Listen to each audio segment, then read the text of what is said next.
नमस्कार। आज मैं आप सबको गैस्ट्राइटिस के बारे में बता रहा हूं।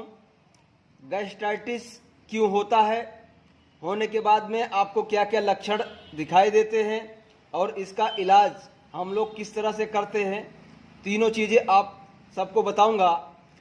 सबसे पहले बात करेंगे कि गैस्ट्राइटिस क्यों होता है।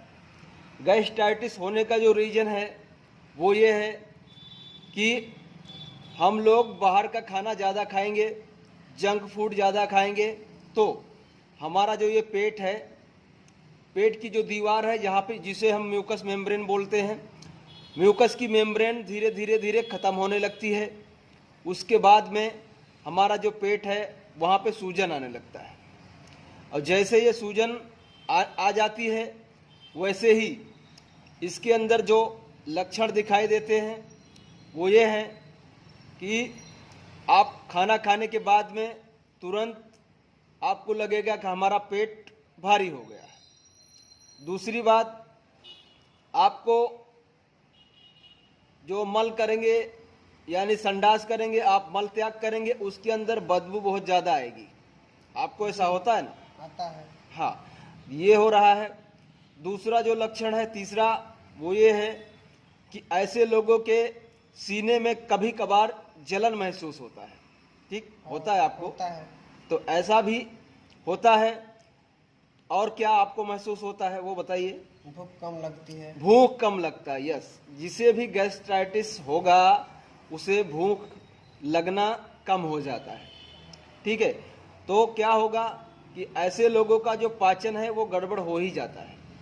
यानी कि पेट के अंदर अगर आपके सूजन हो गई, उसके बाद में जो पेट के अंदर हमारा भोजन पच के अंदर जाना चाहिए वो नहीं जाएगा, तो हमें कॉन्स्टिपेशन बढ़ना स्टार्ट हो जाता है। ठीक है, तो ये सारी दिक्कतें गैस्ट्राइटिस में होती हैं। अब गैस्ट्राइटिस को अगर आप समय पर ठीक नहीं करते हैं तो ये फिर बाद में अल्सर का भी रूप ले लेता है, फिर और आप परेशान होने लगते हैं। ठीक है, तो जैसे हम लोग थेरेपी देते हैं, अब पेट की जो म्यूकस की मेम्ब्रेन है वो तो धीरे धीरे आएगी।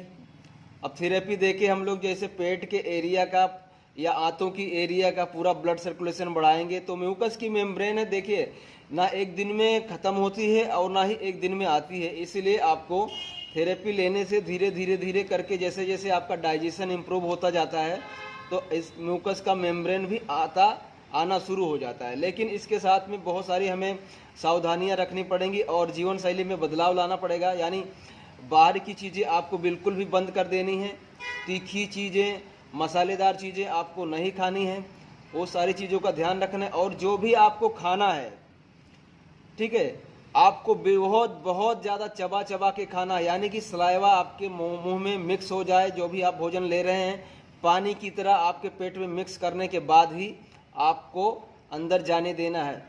तो इसका जो लाइनिंग है जो ख़त्म हो गया है म्यूकस का मेम्ब्रेन, वो भी बनने लगेगा। दूसरा, किसी किसी को एच पाइलोरी की दिक्कत होती है। ठीक, तो एच पाइलोरी क्या है? एच पाइलोरी हमारा जो म्यूकस मेम्ब्रेन होता है ना, जो मैंने बताया कि म्यूकस का मेम्ब्रेन ख़त्म हो जाता है, वो म्यूकस मेम्ब्रेन में ही एच पाइलोरी के जो बैक्टीरिया हैं वो होते हैं। ठीक है, तो कई बार बोलते हैं कि एच पाइलोरी का इन्फेक्शन हो गया, ये हो गया, लेकिन मेन जो कॉज है वो यही है कि गैस्ट्राइटिस ही एच पाइलोरी का कारण होता है। ठीक है, दूसरा, हमारा जो जीवन शैली है उसके कारण होता है। कई बार क्या होता है कि जिन्हें आईबीएस है, ठीक है, अब आईबीएस वालों को भी गैस्ट्राइटिस एंडोस्कोपी जब करवाते हैं ज़्यादा निकलता है। ज़्यादातर लोगों को गैस्ट्राइटिस निकलता है एंडोस्कोपी करवाते हैं। तो वो एक अलग रीज़न है कि जैसे आपको आईबीएस हुआ तो धीरे धीरे आपका जो ब्लड है वो एसिडिक होने लगता है। जब एसिडिक हो जाएगा ब्लड, तो भी हमारा जो म्यूकस का मेम्ब्रेन है वो भी ख़त्म होने लगता है। यानी कि आप कुछ भी ज़्यादा बाहर का नहीं खाते थे, आपको आईबीएस हो गया, उसके वजह से भी आपको गैस्ट्राइटिस होने लगता है। ठीक है, तो वो अलग चीज़ है। और सिर्फ आपको बाहर का खाना खाने से, जंक फूड खाने से, ज़्यादा तली हुई चीज़ें खाने से आपको गैस्ट्राइटिस आता है, तो उसके वजह से भी इंडाइजेशन होने लगता है, तो डॉक्टर बोल देता है कि आपको आईबीएस हो गया है।